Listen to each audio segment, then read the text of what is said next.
Bob Marley nous a inspiré tous. Ouais, c'est pas seulement notre invité. Moi, je veux dire que Bob Marley a inspiré tous les rythmes musicaux aujourd'hui. Hein. Franchement, en passant par le coupé décalé, le zouglou. Tu vois, les petits Denis là, c'est Bob Marley qui les a inspirés. Il nous inspire, nous tous. Et à travers tout ce qu'il a fait. Vous savez Denis ne fait pas du reggae. Il fait des zouglous, mais c'est l'inspiration, c'est toute cette inspiration de Bob Marley, ça.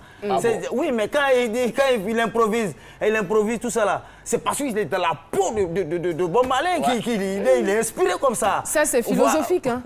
Très philosophique. C'est philosophique, ça. C'est très philosophique.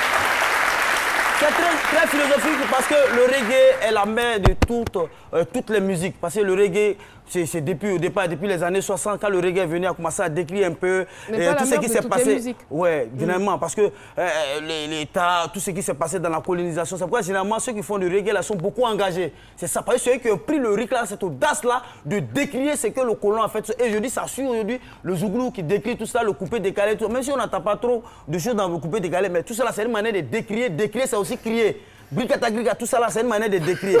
En même temps, pour la jeune génération, pour ceux qui ne connaissent pas Bob Marley, c'est un peu comme un prédicateur, c'est un peu comme un messie. Et tout ce qu'il dit dans ses chansons, même si vous ne comprenez pas anglais, il y a une chanson où il a dit One Day, il a décrit tout ce qu'il a dit depuis les années voilà. Aujourd'hui, là, on voit ça sur la société. Et ces chansons sont encore d'actualité. Quand il dit dans sa chanson, je ne sais pas si vous connaissez le titre, où il dit One Igilos Frasier in a General Store. Ready to go. Vous ne pouvez pas comprendre. Parce que vous ne comprenez pas anglais. Et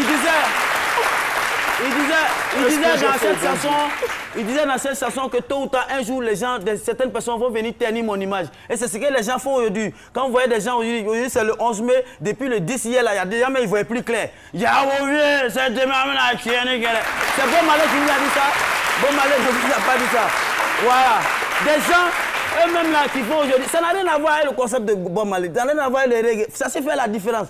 Voilà, ça s'est fait la différence des gens même qui ont créé eux-mêmes leur propre régime alimentaire et ils mangent ça seul, ils vivent ça seul. Ça, c'est pas nous, nos règles là, c'est pas ça. C'est pas ça. Bob Marley, c'était un réconciliateur parce qu'il a réussi à réconcilier quand même des hommes politiques qui étaient des ennemis pendant des années. Bob Marley, c'est quelqu'un qui aimait beaucoup le foot. Ceux mêmes qui pensent qu'ils font les là, tu mets le ballon devant eux-mêmes là, ils pourraient même pas tirer. Mais est-ce qu'ils voient le ballon là? C'est quand ils voient Titi. Donc Bob Marley, c'était tout ce messie. Et Bob Marley, le 11 mai, c'est-à-dire quand je dis c'est un messie, un prédicateur, c'est-à-dire il n'est pas mort à n'importe quelle date. Tout a été planifié. 11 mai, 11, 1 plus 1, 2, 5e mois mai, donc le chiffre 11, c'est-à-dire 2 plus 5, ça fait 7. Donc il avait un rapport avec le 11 et le 7. Bob Marley avait 11 enfants reconnus officiellement avec 7 femmes, 7 différentes femmes. Donc c'est pas, oui, vous êtes étonnés, mais c'est la numérologie philosophique qui vous parle en ce moment. Vous voyez un peu. Et il était célèbre. Bob Marley, dans ses débuts, avant d'être chanteur, il était soudeur. Quand vous prenez soudeur, S-O-U-D-E-R, ça fait 7 lettres. Et 7, c'est le chiffre. Il a été reconnu. Ses chansons ont été emportées à la face du monde entier par un certain Eric Clapton. Quand vous prenez Clapton, ça fait 7 lettres. Reggae, 6 lettres. Et Bob Marley, numéro 1, 1 plus 6, ça fait 7. Bonne célébration. Mais ce que je vais vous dire, à tous mes gars, Rastafari, tous mes gars du reggae du ghetto, célébrons ce 11 mai là, à l'espace, en plein air. Il ne faut pas célébrer ça dans la cuisine. Parce que dans la cuisine, là, trop de fumée monte et quand ça commence, ça donne sinusite. Merci. Ciao. Merci beaucoup.